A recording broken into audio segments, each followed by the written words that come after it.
አርእስተ ዜና። በገጠር ያለውን የዳዋ ክፍተት ለመሙላት የሚደረጉ ጥረቶች ተስፋ ሰጪ ናቸው ተባለ። የቶፊቅ መስጂድ ጊዜያዊ ግንባታ ተጠናቆ አገልግሎት መስጠት ጀመረ። ሁለተኛው ምዕራፍ የጋዛ የተኩስ አቁም ድርድር መጀመሩ ተገለጸ። የአሜሪካ የጦር አውሮፕላን ተሸካሚ መርከቧን ወደ መካከለኛው ምስራቅ እንዲጠጋ አዘዘች። ረሱል ያዘዙት የተህኒክ ሱና የህፃን ህይወት አዳነ።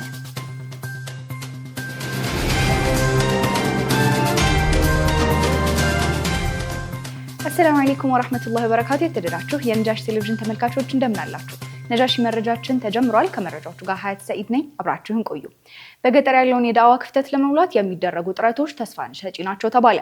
የዳዋ ስራው በተቀናጀ መልኩ እንዲቀጥል የተቋማት ትብብርና የማህበረሰቡ ድጋፍ ወሳኝ መሆኑን ተገልጿል። ዝርዝሩን ሙስጠፋ መሐመድ ያቀርበዋል። በገጠር ያለውን የዳዋ ክፍተት ለመሙላት በተለያየ ጊዜ ጥረቶች እየተደረጉ ቆይተዋል። ያም ሆኖ ግን ይህ ነው የሚባል ተጨባጭ ለውጦች ለማምጣት አስቸጋሪ ሆኖ ቆይተዋል። ከቅርብ ጊዜ ወዲህ የዳዋውን ክፍተት ለመሙላት በተለያዩ ተቋሞችና በጎ ፈቃደኞች ጥረቶች እየተደረጉ ጅማሯቸውም አመርቂ ውጤቶችን እያስገኘ ይገኛል። በኢትዮጵያ በአብዛኛው ሙስሊም ማህበረሰብ የሚኖረው በገጠር ቢሆንም እውቀትና የንቃተ ህሊና ግንባታ ስራዎች ግን በከተሞች ላይ እየተገደቡ ሆነው ቆይተዋል። በገጠር ያለውን የዳዋ ክፍተት ለመሙላት የሚደረጉ ጥረቶች ተስፋ ሰጪ ቢሆኑም ስራው በተቀናጀ መልኩ እንዲቀጥል የተቋማት ትብብርና የማህበረሰብ ድጋፍ ወሳኝ መሆኑ አይካድም። ሷይር የትምህርትና ስልጠና ማዕከል ከተለያዩ ክልሎች የመጡ ሐፊዘል ቁርአን ሰልጣኞችን ለዳዋ የሚያግዛቸውን ስልጠና በታወቁ አሊሞች በመስጠት እያስመረቀ ይገኛል። በዳዋው ዘርፍ ያለውን ክፍተት መሙላት የሚቻለው ዲናዊ የሆኑ እውቀቶችን በተገቢው መልኩ ማወቅ ሲቻል ብቻ እንደሆነና ጠቃሚ እውቀት ያለው ሰው ደግሞ ማንም ሊወዳደረው እንደማይችል፣ ምክንያቱም እውቀቱ ለሰው ልጅ በሚጠቅም ሊያስተምር ይችላልና በማለት የበለጠ ተግተው እንዲሰሩ ለሰልጣኞች መልእክት ያስተላለፉት ሼህ ሰይድ አህመድ ሙስጠፋ ናቸው። ሕክማ ጠቃሚ እውቀትን የተሰጠ ሰው ኸይረን ከቲራ ነው የተሰጠው። ስፍር ቁጥር የሌለው መልካም እድልን የታደለ ማለት ሕክማ የታደለ ሰው ነው ይላል። ሕክማ ያው ብዙ ትርጉም አለው። ዕልመን ናፊዕ ማለት ነው ባጭሩ። ጠቃሚ እውቀት የዱንያም የዲንም ሊሆን ይችላል። አላህ አንዳንድ ሰው ልበ ብሩህ አድርጎ የፈጠረዋል በተሰማራበት መስክ እና ትንሿን ነገር አጣፍጦ በማቅረቡ ለሰዎች ትልቅ መሰለና ራእያ ለመሆን ይችላል ማለት ነው። እና በሕክማ ላይ ትኩረት እንዲታረጉ ነው እኔ ላሳስብ የምወደው። ከተለያዩ አካባቢዎች የመጡ ወጣቶችን ወደ ማዕከሉ በማምጣት የአጭርና የረጅም ጊዜ ስልጠና በመስጠት ተመልሰው በገዛ ቀያቸው የዳዋ ስራውን እንዲመሩ ለማድረግ የተጀመሩ የዳዋ ስልጠና እንቅስቃሴዎች ተጠናክረው ሊቀጥሉ ይገባል ሲሉም ሰልጣኞች ተናግረዋል። ወሎ ምን ላይ ነበረች፣ አሁንስ ወደፊት ምን መሆን አለባት የሚለውን ነገር በደንብ ያየንበት፣ በተለይ እንደ ወሎ ድሮ የምታወቅበትን የእውቀት ከራሱ አልፎ ለኢትዮጵያ ለመላው ኢትዮጵያ ባለውለታ የሆነች አገር ነች። አሁን ግን ያ ስሟ ያ ክብሯ እያጣች እየጠፋ ያለ ነው እና ያንን ክብር ለመመለስ እንደዚህ ያለ ዱዓቶች እንደዚህ አይነት ደውራዎች ስልጠናዎች ተዘጋጅተው መሰጠቱ ትልቅ ጥቅም ፋይዳ አለ። ብዙ እውቀት ያላቸው ሰዎች አሉ ወሎ ላይ። ነገር ግን መድረክን ያለመለማመድ መድረክን የመፍራት ነገር አለ። ይሄ ደግሞ ወሩን ሁሉ ስንሰለጥነው የነበረ በመርከብ በሷኢር ላይ ስንሰለጥናቸው የነበራቸው ነገሮች ስለሆኑ ቀጣይም እንደዚህ አይነት ስራዎች ቢሰሩ በጣም ውጤታማ እንሆናለን ብዬ አምናለሁ። በተለይ እንደ ወሎም እንደ ሀገርም እንደ አጠቃላይ ማለት ነው እና ቢደጋገሙ እንደዚህ አይነት ደውራዎች በተለይ እንደው ጊዜም ተሰጥቷቸው ከወርም በላይ ተደርጎ በዚህ አይነት መልኩ ቢሰራ ትልቅ ለውጥ ይመጣል ብዬ አስባለሁ። በሀገራችን ያለውን የዳዋ ክፍተት ለመሙላት የዳዋ ስልጠናዎች በበቂ ሁኔታ መኖር እንዳለባቸው ይታመናል። ስልጠናው ከተለያዩ የአካባቢ ተወላጆች የመጡ ሰልጣኞች ማህበረሰባቸውን በቀላሉ ማግባባት ስለሚችሉ የዳዋ ስራው ይበልጥ ተቀባይነት እንዲኖረው ያስችላል ተብሏል። ስለዚህ መጀመሪያ አላህን ቁርአን አላህ ሰጥቷቸዋል። ቁርአን የመጀመሪያው መነሻ መድረሻችን እሱ ነው። በዛ ላይ ደግሞ ጥበብ መካን አለባቸው። እንደዚህ መሰልጠናቸው፣ ልምድ መለዋወጣችሁ፣ ዘመናዊ ሲስተም መለማመዳችሁ ለዛ ግባት ይሆናል። ስለዚህ በዚህ መልክ ሁላችሁም ራሳቸውን እያጠነከራችሁ አሁን አንድ እርምጃ ነው፣ ገና መሬት ላይ አልቆምም። ይሄን ነገር ግን ጥረት ከጨመርንበት ይሰፋል፣ ይንሰራፋል፣ ያብባል፣ ያፈራል። ይሄ ነገር ለሀገራችን ልዩ ማድ ይሆናል ማለት ነው። አዲስ ጣፋጭ ምግብ ሊመጣ ነው። ስለዛሬ በተለምዶ ዝም ብሎ ሀገራችን በተለይ ሰሜኑ ክፍል የዕልም ሀገር ነበረ። ዛሬውን አያድርገውና ትልልቅ አጅላ ዑለማዎች የነበሩበት ነው። እንደዛ የበለጠ ደግሞ ደስተኛ የሚያደርገኝ እንደኔ እንደግል እናንተ የዳዕዋውን ዋና መሳሪያ በመያዛችሁ ነው። ሁፋዝ መሆናችሁ ትልቁ መለኪያ ይሄ ነው፣ መለያ ይሄ ነው። አገራችን ያጣነው ትልቅ ዓሊም ተብሎ ዳዒ ተብሎ የህዝብ መሪ ተብሎ ቁርአን 10 ጁዝ እንኳን አያፍዝም 5 ጁዝ አያፍዝም من اساسيات الدعوه الى الله عز وجل حفظ القران ነው የመጀመሪያው ቁርአን ነው ምክንያቱም በምን ትጣራለህ በቂ ለወቃል አይሆንም በቀሰስ አይሆንም ባሉባልታ ሊሆን አይችልም ዳዕዋ قال الله قال رسول الله صلى الله عليه وسلم ዳዕዋ ይሄ ነው ዋናው መሳሪያ በእጃችሁልሃል ከናንተ የሚጠበቀው ምንድነው መሰልጠንና ወደ ዳዕዋ መሰለፍ ነው የሚጠበቀው ሰልጣኞች የተጣለባቸውን አማና አውቀውና ተረድተው ኃላፊነታቸውን በአግባቡ በመወጣት ማህበረሰቡ ላይ አሻራቸውን ማሳረፍ ይኖርባቸዋል ከዚህ በተጨማሪም ዘመኑ ያመጣውን ሶሻል ሚዲያ ለዳዕዋ መጠቀም እንደሚያስፈልግም ተገልጿል ትልቅ አማና ነው ጫንቃችሁ ላይ ያረፈው አሁን ይሄን ነገር ደግሞ በአማና ለመወጣት ተተንቀሳቀሳችሁ በማህበረሰቡም ላይ አሻራ እንደምታሳርፉ አይጠረጠርም ወድዑ ኢላ ሰቢል ረቢከ ቢልሂክመቲ ወልመውዒዘቲ الحسنة ወጃዲሉሁም ቢለቲ አህሰን ይላል አላህ ወደ ጌታ በመጠራ ጊዜ በዘፈቀድ አይደለም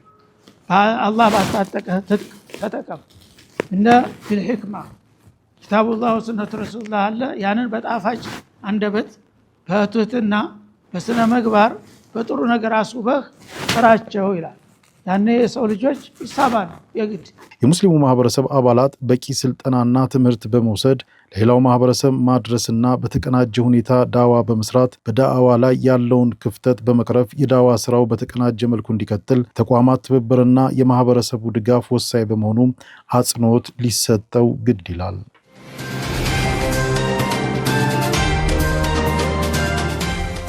የቶፊቅ መስጂድ ጊዜያዊ ግንባታ ተጠናቆ አገልግሎት መስጠት ጀመረ። በሚድሮክ ኢንቨስትመንት ግሩፕ እና በአዲስ አበባ መጅሊስ ትብብር የሚገነባው ቶፊቅ መስጂድ የዋና መስጂድ ግንባታው እስኪጠናቀቅ ድረስ የሚያገለግለው ጊዜያዊ መስጂድ ተጠናቆ ዛሬ የሰላት አገልግሎት መስጠትን ጀምሯል። የዛሬው ሰላት ያሰገዱት የአዲስ አበባ ከተማ እስልምና ጉዳዮች ከፍተኛ ምክር ቤት ፕሬዝዳንት ሼህ ሱልጣን አማን ኤባ ባደረጉት ሁጥባ መስጂድ የአላህ ልቅና የሚጎላበት አላህ በብቸኝነት የሚመለክበት ቦታ መሆኑን አስታውሰዋል። የዚህ ጊዜያዊ መስጂድ አምሮ መገንባት ብቻውን በቂ ባለመሆኑ ሙእሚኖች መስጂዱን በኢባዳ የበለጠ ልናሳምረው ይገባልን ብለዋል። መስጂዶች የአላህ ስም ከፍ የሚልበት ቦታ መሆኑን በስፋት ያነሱት ፕሬዝዳንቱ መስጂዶች ከአምልኮ በተጨማሪ የሰዎች መልካም ስብዕና የሚገነባበት በመሆኑ ልዩ ቦታ አላቸው በማለትም ተናግረዋል። ጊዜያዊ መስጂዱ እንዲገነባ ወደፊትም ከተማችን አይታው የማታውቀውን ውብ መስጂድ ለሚገነቡት ሼህ መሐመድ ሁሴን አሊ አላሙዲን እንዲሁም ይህ ትልቅ ምኞት እውን እንዲሆንና የተሳካ ስራ እንዲሰራ ምክንያት ለሆኑት አቶ ጀማል አህመድ ምስጋናቸውን አቅርበዋል። በዚህ አጋጣሚ አዲስ አበባ መጅሊስ ከማንኛውም መልካም ስራዎች ጋር በቅንነትና በትብብር ለመስራት ሁሌም ዝግጁ መሆኑን መልእክታቸውን አስተላልፈዋል። ከተማችን የሚገኙ ቦታዎች ላይም አቅም ያላቸው ወንድም እህቶች ለተመሳሳይ መልካም ስራ እገዛ እንዲያደርጉ ተጠይቀዋል። ቶፊቅ መስጂድ ሲጠናቀቅ ከሁሉም አይነት ኸይር ስራዎች የሚከወንበት መልካም ትውልድ የሚታነጽበት ይሆናል። በኹጥባው ላይ አሁን ያለንበት የሐጅ ወቅት እንደመሆኑ ዘንድሮ ሐጅ ለማድረግ ንያ ያላቸው ሙስሊሞች ከጥር 18 2018 ወዲህ እንዲመዘገቡ መልእክት ተላልፏል።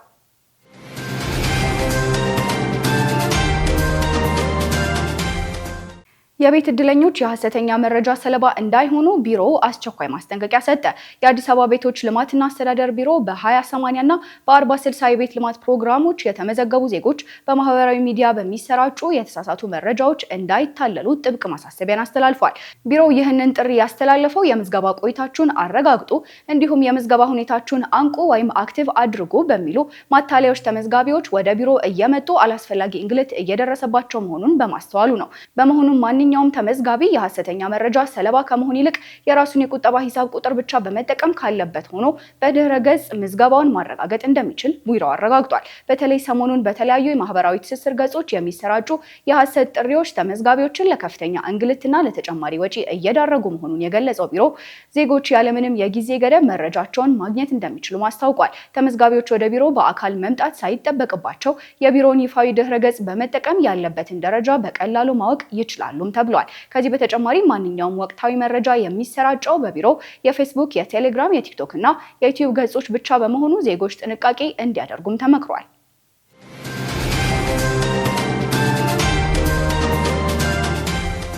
የተወደዳችሁ ተመልካቾቻችን የተከታተላችሁ የምትገኙት ነጃሺ መረጃችንን ነው። ወደ ውጭ መረጃችን ተሻገርን። ሁለተኛው ምዕራፍ የጋዛ የተኩስ አቁም ድርድር ተጀመረ። ብዙ ውዝግብ ያለበት የጋዛ የተኩስ አቁም ስምምነት ሁለተኛው ምዕራፍ ድርድር ተጀምሯል። የጋዛ ሰርጥ አስተዳደር ኮሚቴ በካይሮ የመጀመሪያውን ውይይት መጀመሩን የግብጽ ሀገር ውስጥ ሚዲያዎች ዘግበዋል። የድርድሩ ሂደት በጋዛ ሰርጥ ዘላቂ ሰላም እንዲመጣ፣ የተኩስ አቁም ስምምነቱ እንዲቀጥል፣ የጦርነት ተዋናዮች ተጠያቂ እንዲሆኑ፣ በጋዛ አዲስ አስተዳደር እንዲመሰረትና የመልሶ ግንባታ ስራ እንዲጀመር ትልቅ እድል ይፈጥራል ተብሏል።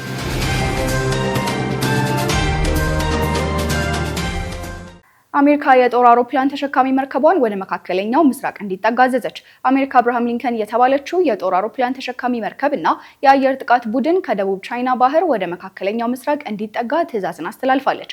አሜሪካ መርከቧ ወደ መካከለኛው ምስራቅ እንዲጠጋ ትዕዛዝ ያስተላለፈችው አብዛኞቹ የአረብ ሀገራት የአየር ክልላቸውን በኢራን ላይ ለሚፈጸም ጥቃት እንደማይፈቅዱ ማስታወቃቸውን ተከትሎ ነው ተብሏል።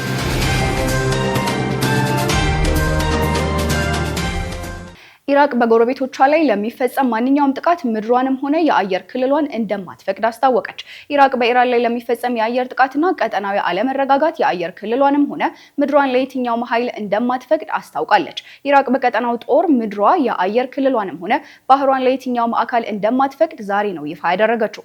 አሜሪካ በግዛቴ ውስጥ ኢራን ማጥቃት አትችልም የሚል ጠንከር ያለ ማስጠንቀቂያም ሰጥታለች። ፕሬዚዳንት ትራምፕ በኢራን ላይ የአየር ጥቃት እፈጽማለሁ ማለታቸውን ተከትሎ በመካከለኛው ምስራቅ የአሜሪካ ጋር የሆኑትን 3 የአረብ ሀገራትን ጨምሮ ሁሉም የመካከለኛው ምስራቅ ሀገራት በኢራን ላይ ለሚፈጸም ማንኛውም ወታደራዊ ጥቃት የአየር ክልላቸውን፣ ምድራቸውንና ባህራቸውን ለአሜሪካ እንደማይፈቅዱም አስታውቀዋል።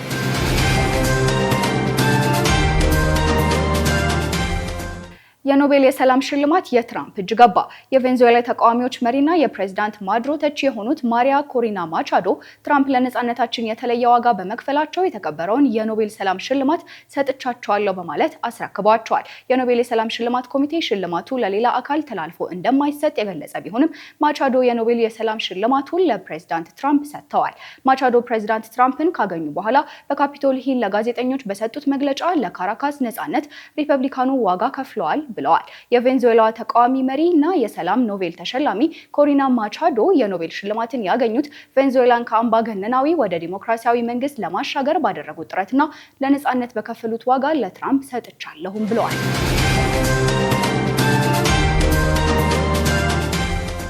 አሜሪካ ግሪንላንድን ለመጠቅለል እየመከረች ባለችበት ወቅት ቱርክን ጨምሮ የአውሮፓ ሀገራት ወታደሮቻቸውን ወደ ስፍራው መላክ ጀመሩ። መሐመድ ሚፍታህ ያዘጋጀውን ዘገባ ኢማን መሐመድ እንደሚከተለው ታቀርበዋለች። የዋይት ሀውስ ከፍተኛ ባለስልጣናት በግሪንላንድ ጉዳይ እየመከሩ ነው።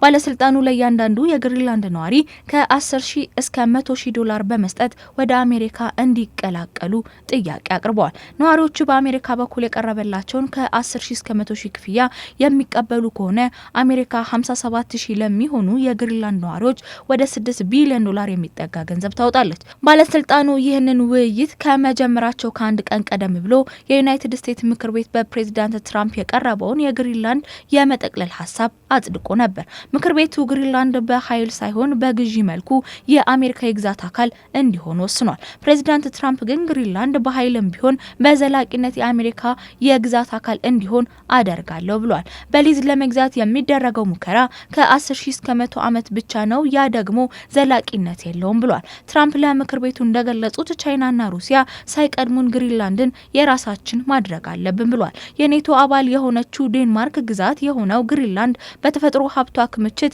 የዳበረ ስትራቴጂካዊ ስፍራ እንደሆነ ይታወቃል። ዴንማርክ ግሪንላንድ በሽያጭም ሆነ በኃይል አሳልፈን እንደማትሰጥ ግን ገልጻለች። በርካታ የአውሮፓ ሀገራት ከጎኗ እንዲቆሙ አስታውቃ የትራምፕን ፍላጎት አውግዛ ነበር። ይህን ተከትሎ የአውሮፓ ህብረት አባል ሀገራት ወታደሮቿ የአሜሪካ ፕሬዝዳንት ዶናልድ ትራምፕ ይገባኛል ወዳነሱበት የግሪንላንድ መላክ ጀምረዋል። ወታደሮቿን መላክ ከጀመሩት ውስጥ ቱርክ፣ ጀርመን፣ ፈረንሳይ፣ ኖርዌይ፣ ስዊድን ይገኙበታል። ሀገራቱ ወደ ግሪንላንድ ወታደሮቻቸውን መላክ የጀመሩት የግሪንላንድና ዴንማርክ ልኡካን ከዩናይትድ ስቴትስ ባለስልጣናት ጋር ትላንት ረቡዕ ተነጋግረው መሰረታዊ የተባለ የሀሳብ ልዩነት መፍጠሩን ተከትሎ ነው። የፈረንሳይ ፕሬዝዳንት ኢማኑኤል ማክሮን የመጀመሪያው ዙር 15 ወታደሮች ግሪንላንድ መግባታቸውን ገልጸው ተጨማሪ ወታደሮች እንደሚልኩም አስታውቋል። ጀርመን በበኩል 13 አባላት ያሉት ወታደራዊ የስለላ ቡድን በዛሬው ዕለት እንደምትልክ የሀገሪቱ የመከላከያ ሚኒስትር አስታውቋል። ዴንማርክ ደግሞ ከሰሜን ጦር ቃል ኪዳን አባል ሀገሮች ጋር በመሆን ቀድማ ከላከቻቸው ወታደሮች ተጨማሪ እንደምትልክ ገልጻለች። የአሜሪካው ፕሬዝዳንት ዶናልድ ትራምፕ ለጋዜጠኞች በሰጡት አስተያየት ወደ ግሪንላንድ እኛ ካልገባን ሩሲያ ትገባለች፣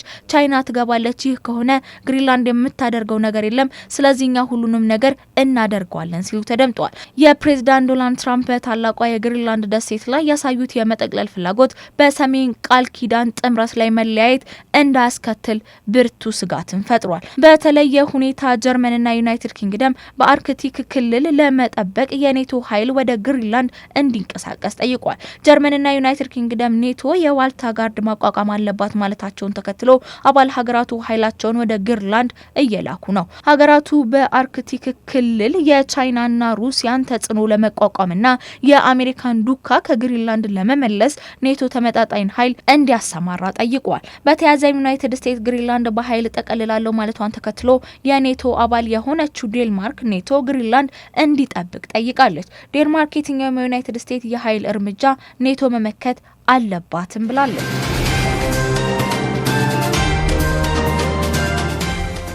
በተባበሩት መንግስታት ድርጅት የኢራን ልዑክ በአሜሪካ የፈጠራ ማታለያ በርካታ የደህንነት ሰዎች አጥተናል አሉ። በተባበሩት መንግስታት ድርጅት የኢራን ልዑክ የሆኑት ሁሴን ዳርዚ በአሜሪካ የውሸት ማታለያ ሳቢያ በርካታ የደህንነት ሰዎች ተገድለውብናል ብለዋል። መሐመድ ሚፍታህ ያዘጋጀውን ዘገባ ሀያት ከማል እንደሚከተለው ታቀርበዋለች። በተባበሩት መንግስታት ድርጅት የኢራን ልዑክ ሁሴን ዳርዚ በአሜሪካ የውሸት ማታለያ ሳቢያ በርካታ የደህንነት ሰዎች ተገድለውብናል ብለዋል። የኢራን ልዑካን የተባበሩት መንግስታት ድርጅት የአሜሪካን ጣልቃ ገብነትና ማስፈራሪያ እንዲያወግዝና በግዛታችን ገብተው ሀገራችንን የሚያተራምሱ የውጭ ተላላኪዎች በዓለም አቀፍ ሕግ ተጠያቂ እንዲሆኑ ጠይቀዋል።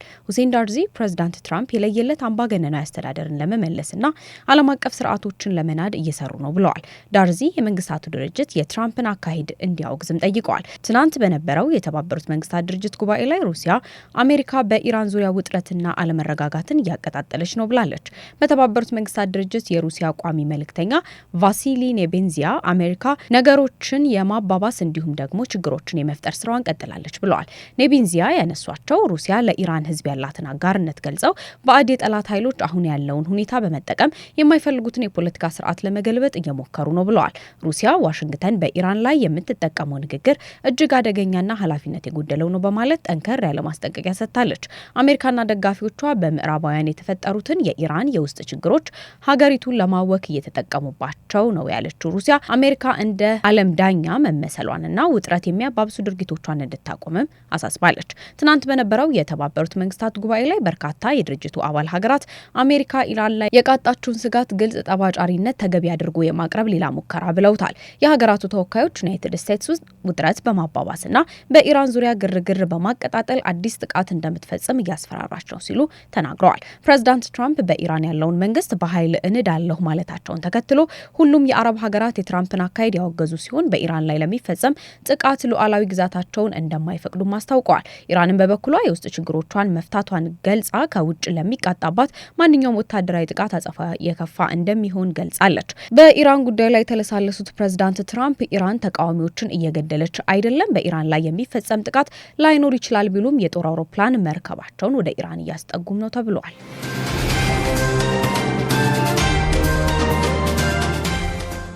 ስታርሊንክ ለኢራናውያን ነጻ ኢንተርኔት አገልግሎት በማቅረብ ተቃውሞውን ዳግም ለማቀጣጠል እየሞከረ ነው። የዓለማችን ቁጥር 1 ሀብታም ኤለን መስክ ንብረት የሆነው የሳተላይት ኢንተርኔት አቅራቢው ስታርሊንክ ኢራን ውስጥ ከክፍያ ነጻ የሆነ የኢንተርኔት አገልግሎት በማቅረብ ተቃውሞውን ዳግም ለማቀጣጠል እየሰራ ነው በሚል ክስ ቀርቦበታል። የኢራን መንግስት በሀገሪቱ ውስጥ ያለውን ተቃውሞ ለመደገፍ ለስታርሊንክ ወርሃዊ ክፍያ እየፈጸሙ ይጠቀሙ የነበረ ሲሆን ኢራናውያን ግን አገልግሎቱን በነጻ እንዲያገኙም ፈቅዷል። ከኢራን የሳይበር ተቋማት ጋር እልህ ውስጥ የገባው ኤለን መስክ ለኢራናውያን ኢንተርኔት በነጻ አቅርብ ያለው ቢልም የኢራን የሳይበር ሴኩሪቲ ማለፍ የማይታሰብ ሆኖበታል። ዓለም በሳይበር ሴኩሪቲ አቅሙ የሚመጻደቅበት ስታርሊንክ ኔትወርክ በተራረቁት የኢራን ቴክኖሎጂዎች 80% ጃም መደረጉን መዘገባችንም ይታወሳል።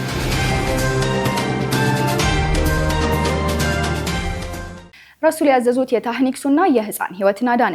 ነብዩ መሐመድ ሰለላሁ ዐለይሂ ወሰለም ያዘዙት የታህኒክ ሱና በአራስ ህፃናት ላይ የአንጎል ጉዳትን ለመከላከል እንደሚረዳ በሳይንስ መረጋገጡ ተነግሯል። ነብዩ መሐመድ ሰለላሁ ዐለይሂ ወሰለም አንድ ልጅ ሲወለድ የሚደረግ ታህኒክ ሱናን አስገዳጅ ሱና አድርገውታል። ታህኒክ ሱና በአራስ ህፃን አፍ ውስጥ የተምር ቁራጭ አለስልሶ የማስገባት ሂደት ሲሆን ከዚያም በአራስ ህፃን አፍ የላይኛው ክፍል ላይ የመቀባት ሂደትም ነው። ከ1400 ዓመታት በኋላ ሳይንስ ታህኒክ ሱና በአራስ ህፃናት ላይ የአንጎል ጉዳትን እንደሚከላከል አረጋግጧል ነው የተባለው።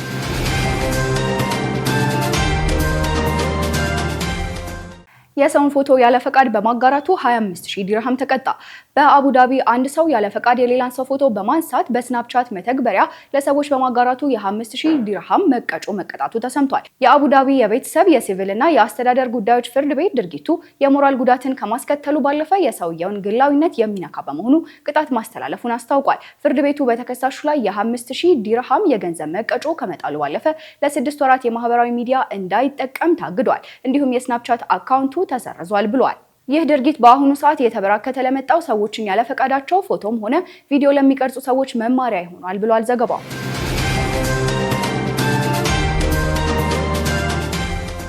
ተመልካቾቻችን ከነጃሽ ቴሌቪዥን ጋር ቆይታችሁን እያደረጋችሁ ትገኛላችሁ። አሁንም ዜናዎቻችን እንደቀጠሉ ናቸው። አሁን ደግሞ የተመራረጡ ዕለታዊ የቢዝነስ መረጃዎችን እናደርሳችኋለን። ዙቤዳ ሐሰን እንደሚከተለው አዘጋጅተዋለች።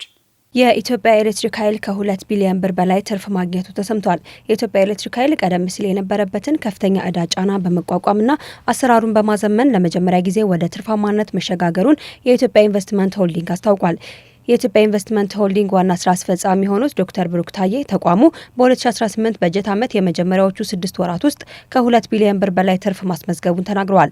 አሁን ላይ የተመዘገበው ትርፍ ተቋሙ ካለበት የብድር ጫና ወጥቶ ራሱን እንዲችል መንገድ የሚከፍትለት መሆኑንም ጠቁመዋል። በተለይም ደግሞ ወደ ኢትዮጵያ ንግድ ባንክ ተላልፎ የነበረው ከፍተኛ ብድር ተቋሙ ለከፍተኛ ኪሳራ ዳርጎት እንደነበር የሚታወስ ነው። አሁን የተገኘው ትርፍ ግን ተቋሙ ካለበት የብድር ጫና ወጥቶ ራሱን እንዲችል መንገድ የሚከፍትለት መሆኑም ተዘግቧል። በአማራ ክልል ከ138 ሚሊዮን ኩንታል ምርት በላይ መሰብሰቡ ተነግሯል። በአማራ ክልል በመኸር ወቅት ከለማው ሰብል እስካሁን ድረስ 138 ሚሊዮን ኩንታል ምርት መሰብሰቡን የክልሉ ግብርና ቢሮ አስታውቋል። የቢሮ የሰብል ልማትና ጥበቃ ዳይሬክተር የሆኑት ዶክተር ማንደፍሮ አስላከ በ2017-18 ምርት ዘመን በክልሉ 5.5 ሚሊዮን ሄክታር መሬት በተለያዩ ሰብሎች ማልማት መቻሉን ለኢዜአ ተናግረዋል። ከተሰበሰበው ሰብል ውስጥም 138 ሚሊዮን ኩንታል የገብስ፣ የስንዴ፣ የጤፍ፣ የቅባትና የሌሎች የጥራጥሬ ምርቶች መሆናቸውንም ተናግረዋል። የዱባይ የሪል ስቴት ገበያ ጭማሪ ማሳየቱ ተሰምቷል። በ2025 የዱባይ የሪል ስቴት ገበያ ታሪካዊ በሆነ ሁኔታ የ917 ቢሊዮን ዶላር ግብይት ላይ መገኘቱን ሼክ መሐመድ ቢን ራሺድ አልማክቱም አስታውቀዋል። ዘርፉ 215700 የንብረት ሽያጭ አስመዝግበዋልም ብለዋል። ይህም ከ2024 ጋር ሲነጻጸር 18.7 በመቶ የመጠነኛ ጭማሪና 30.9 በመቶ የዋጋ ጭማሪ አሳይቷልም ነው ያሉት። ይህም ጠንካራ የኢንቨስተሮች እምነትና የገበያ መቋቋምን ያንጸባርቃል ሲሉ ሼክ መሐመድ ቢን ራሺድ አልማክቱም ተናግረዋል። ኢንቨስትመንቶችን በ258.6 ሺህ ስምምነቶች ውስጥ 680 ቢሊዮን ዲናር አልፈዋል። የነዋሪ ባለሀብቶች 56.6 በመቶ ሲሆኑ ሴቶች ደግሞ 154 ቢሊዮን ዲናር ኢንቨስትመንት አድርገዋል ብለዋል። በዱባይ የቅንጦት ንብረትና የሞሪንጌጅ እንቅስቃሴዎችም ጨምረዋል ብሏል ዘገባው።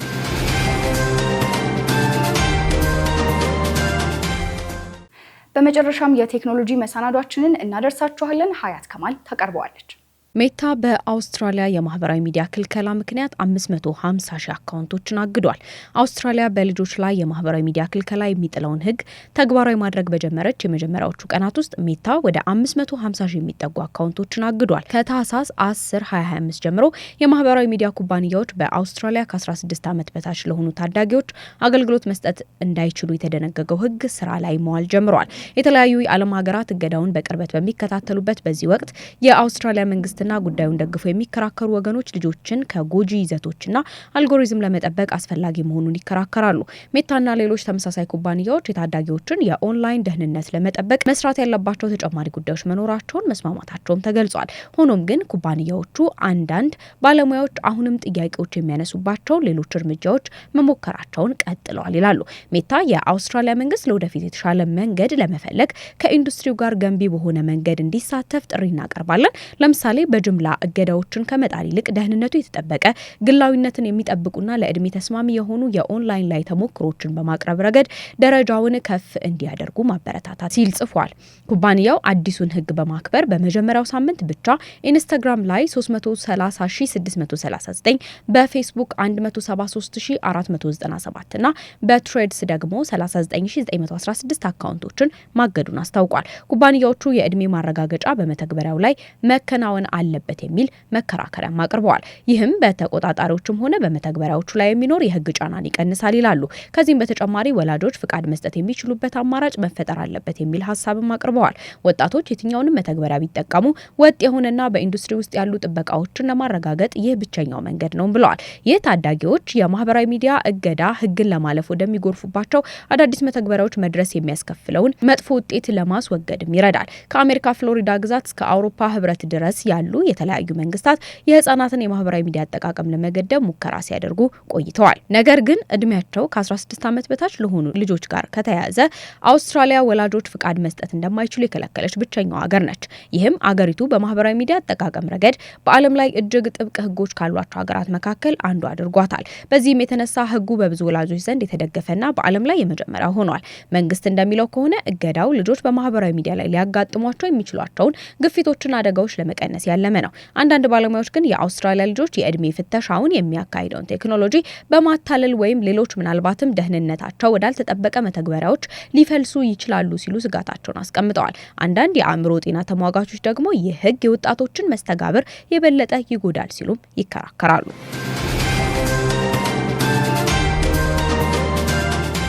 የተወደዳችሁ ተመልካቾቻችን ለሰዓቱ ያጠናቀርናቸው መረጃዎች የተከታተላችኋቸውን ይመስሉ ነበረ። መረጃዎቹን ያደረስኳችሁ እኔ ሀያት ሰይድ ነበርኩኝ። ወሰላሙ አለይኩም ወራህመቱላሂ ወበረካቱ።